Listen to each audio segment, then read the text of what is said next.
You didn't lose money because the market is volatile. You lost money because the rules changed while you were busy hoping and rationalizing. In 2026, the smartest version of catching the bottom isn't patience. It is awareness of how capital moves, how governments steer markets, and how inflation quietly edits your life one paycheck at a time until you realize you were never buying freedom. You were buying tickets to the same show. This is not financial advice, this is financial education, and I'm going to walk you through one uncomfortable idea. The next major downturn might not look like the movie. It might look like a recovery, a rebound that feels safe, a chart that climbs. And behind the curtain, the painful losses are still spreading, just slower in the background where most people do not look. Let me start with a small math problem, because the truth is always easiest when it is measured. Imagine you convert 330 million new Taiwan dollars into United States dollars at the start of the year. You get about $10 million. Now fast forward to later in the same year, the United States dollar has dropped sharply. In our simple example, it fell by roughly 10% against your local currency. So your $10 million, when you convert it back, buys less. Instead of getting 330 million new Taiwan dollars again, you get under 300 million new Taiwan dollars. In other words, your capital shrank even if nobody robbed you at gunpoint. You didn't do anything wrong, and yet you lost about 10%. Here is the part people hate. 10% loss sounds small until you translate it into what it actually requires to undo it. If you lost 10%, you are not at pretty much even. You are behind. To get back to your starting purchasing power, your money has to grow by more than 10%. If you want to turn $10 million into about $11 million to break even on the currency move, you need that extra million.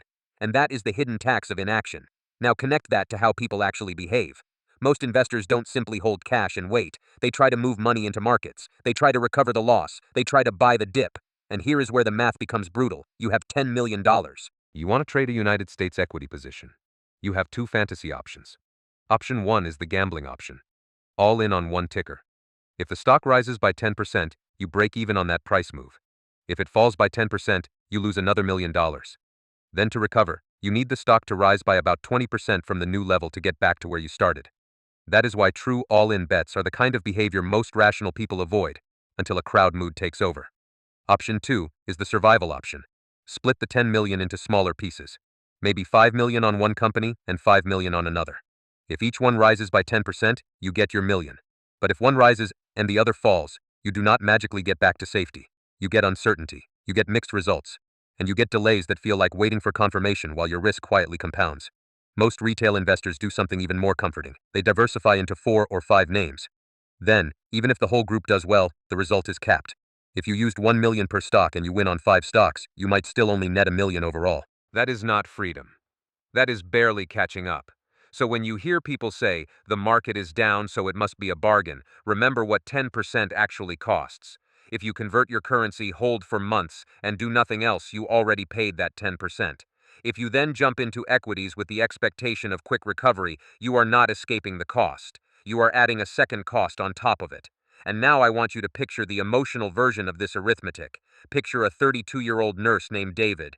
He has a stable job, he works nights, he watches his bank app like it is a weather report, and he finally decides to do something about his savings. He hears that the United States market is bouncing after a bad stretch. He thinks maybe the worst is over. David converts some of his cash. Then he buys a handful of stocks. He does what millions of people do. He tells himself that he is being smart because he is not going all in on one name. But he is still buying into timing risk. He is still buying a story that assumes the future behaves like last year's headlines, and when the headlines stop helping, the story turns into a calculation. David checks his account, and he sees red again, even though the index looks better.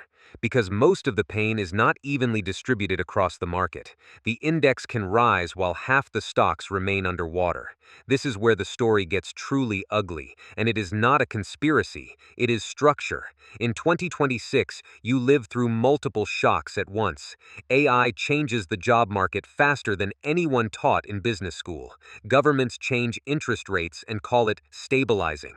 Inflation slows on paper, but your purchasing power never fully returns. returns. Housing separates from wages in the United States, the United Kingdom, Canada, and Australia. Retirement system strain. Social Security looks less like a promise and more like a prayer. And through all of that, the stock market can still rally. Why does that happen? Because the rally often belongs to a narrow set of high-weight companies, while the broader market is fragmented. It can feel like the storm has passed because the loudest clouds lifted, but the ground is still flooded for everyone who does not own boats. Let's talk about how this shows up in real data, in a way you can actually understand. One practical way analysts measure broad recovery is to track how many stocks in a major index are trading above their 200-day moving average. Think of the 200-day line as a proxy for the average price investors were willing to pay over roughly 10 months. If the current price is above that average, then in general investors who bought during that period are sitting on gains. If the current price is below the average, then investors who bought during that period are sitting on losses. Now imagine the market recovers, but this specific breadth indicator does not return to normal. You can have a rising headline index while most stocks remain below their long-term trend. In the last few years, we saw breadth behave like this.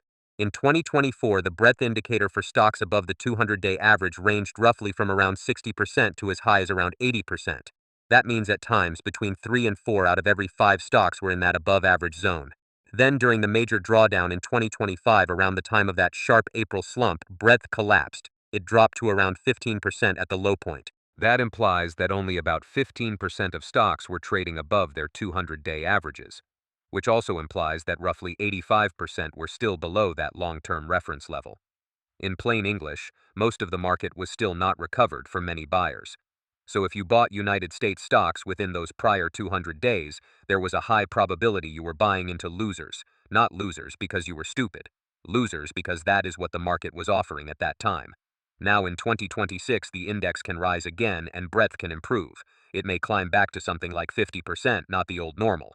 That means you still have a major gap. Even after recovery, roughly half the stocks can remain in the underwater camp. Here is the cliffhanger inside this truth. The index rally can be real while your portfolio still suffers. And that difference is where the opportunity and the trap both live. Most people do not understand this because they measure their reality using the index. They see the chart in the news. They assume it means their account should follow. But your account is not the index. Your account is the specific subset of stocks you bought. And in a market where breadth is still weak, a rebound can simply mean the market is choosing which stocks lead and which stocks drag. Now let's widen the lens, because this is not just about stock picking. It is about who is selling and who is buying. There is a reason institutions seem calm while retail investors panic. It is not because institutions are smarter at predicting the future. It is because they are faster at positioning for the future, and they are less trapped by emotional timing. A useful question to ask is this: are large investors adding to bullish bets or exiting them? When large investors pile into long exposure, market internals tend to support uptrends. When they pile into pessimism or increase short exposure, the market can wobble or drift lower. These flows are not always visible to your average viewer, but patterns show up in aggregate indicators that track positioning and trends. In 2020, when global central banks flooded liquidity into the financial system, the bullish side received heavy fuel. Then after 2021 and into 2023, positioning deteriorated in many measures. In other words, the market may have been trending down even if some investors were still convinced lower prices are buying opportunities. Then later, markets rallied again, but flows shifted again, and sometimes the rally was not built on broad confidence from long-term investors. It was built on a different engine. And that engine matters more than the chart. In 2023 and 2024, when the market climbed strongly, it did not necessarily mean retail suddenly became wise. It could mean foreign capital entered the United States, pushing prices up. It could mean interest rate differentials attracted money. It could mean the world was parking liquidity in the safest bet asset class available at that moment. Now add 2025 and 2026 into the mix. If positioning shifts again and long-term money steps back, the rally can become less durable. It is like a bridge propped up with short-term supports. Then you see the telltale signs. One sign is volume behavior. In a healthy uptrend driven by demand, you often see strong volume supporting the move. In a fragile rebound, you can see lower volume because the main seller has already been scared out. What does that mean for you? It means the market can rise on fewer buyers. It can climb simply because there is less supply, less selling pressure, less emotional capitulation. not because the underlying fundamentals suddenly got better overnight. That is how recovery can become an illusion. Not a total lie, not a cartoon fraud. An illusion in the practical sense that you think you are buying a sustainable trend, while the trend is being held up by the absence of sellers, not the presence of strong demand. Now let's connect this to something you feel in your daily life in 2026. Your job stability is being reshaped by AI. Many middle-class roles are not being eliminated with headlines. They are being reduced with automation, workflow tools, and algorithmic management. A job that used to require 3 people might now require 1 person plus software. You are not crazy for noticing it. At the same time, your cost of living stays high. Housing stays unattainable. Insurance gets worse in climate-impacted regions. Migration costs rise. And all of it is happening while the Federal Reserve changes interest rates and tells everyone it is managing inflation. Here is what ordinary people experience. When rates rise, mortgages rise. When rates stay high, your savings yields improve a little, but your debts become heavier. When rates fall, markets celebrate, but your wages may not immediately catch up. Inflation can come down in the statistics while your purchasing power still feels dead. That is not emotional. It is arithmetic. Your salary buys less than it did in 2019, even if the annual inflation rate looks calmer later. And then the stock market climbs, and the disconnect makes you feel like you are failing personally. You are not failing personally. You are experiencing a systemic mismatch. The market can rally while your life stays squeezed because the market is often priced for the top of the wealth distribution, and because capital flows are not the same as job income growth. Now we reach the next dark layer, and it's the one most people avoid because it makes the whole topic feel less investing and more power. Markets can be steered, not always with a dramatic villain in a cape, often with policy, often with regulation, often with a statement from a government official, often with tariffs, subsidies, export restrictions, or emergency measures. In 2026, you have seen this repeatedly across sectors. Some industries surge on subsidy language. Then a single political pivot ends incentives and prices unwind quickly. You might have watched a hot theme in energy or technology. A company runs up after earnings. It rallies 20% in a short window, and everyone on social media screams that it is the future. Then a policy change hits. Maybe it is a new rule about credits. Maybe it is a termination of subsidies. Maybe it is a shift in procurement or compliance. And suddenly those same shares can fall 25%, 50% or more in a matter of weeks. And that leads to a terrifying conclusion. In these markets, price action can be driven more by narrative and policy timing than by your ability to predict the real business cycle. So if you use traditional risk management like, I will set a stop loss at 5%, you are pretending that you live in a world where liquidity and execution behave normally. But markets can gap, meaning the price can jump past your stop level so quickly that you are not cutting losses. You are simply confirming your losses at a worse level.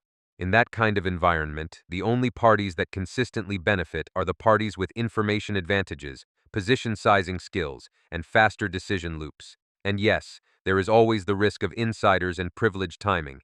Even if you do not buy into a fantasy of constant corruption, the evidence of recurring patterns matters. When big policy announcements are coming, there are often irregular trading patterns in advance.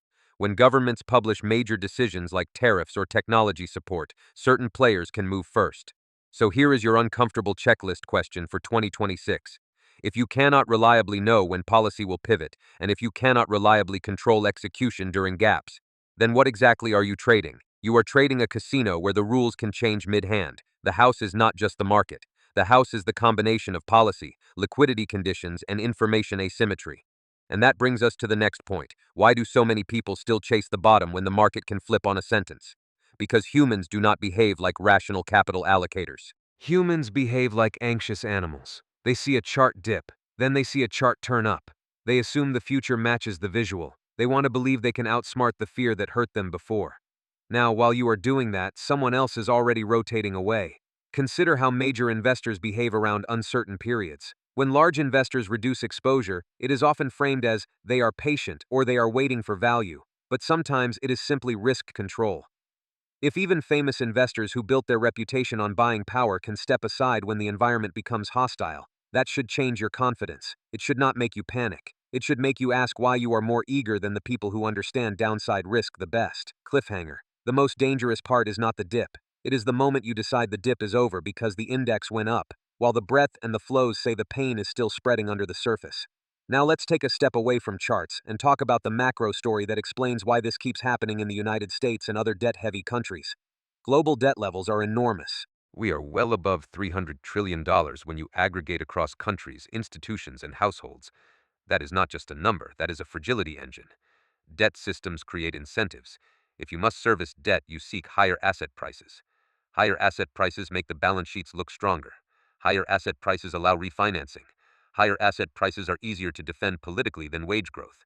So when governments want stability, they often try to avoid broad credit destruction. They can do that with monetary policy, fiscal stimulus, and targeted interventions. But targeted interventions have side effects. They can inflate asset prices without restoring wage power. They can widen inequality. They can push risk into the corners. And then AI disruption hits workers at the same time. So your job stability weakens while your assets, if you own them at all, can still fluctuate and sometimes rise. Now add housing, which is the real economic foundation for most families. In many English-speaking countries, housing detached from wages. People can get approved for mortgages more easily than they can afford them long term. Or they get approved and then suffer when rates rise later. Then climate risk turns insurance into another tax on homeowners and renters. Wildfire zones, hurricane zones, flood zones. Premiums surge, coverage shrinks, migration costs rise. So your economic life is squeezed from multiple directions while the stock market chart can still look optimistic. That mismatch is not an accident. It is what happens when the financial system is designed to protect capital first and households second. In 2026, the retirement crisis makes this even darker. Many workers realize that delayed Social Security, underfunded pensions, and higher longevity have turned retirement into a fragile plan. The safest time to own risk assets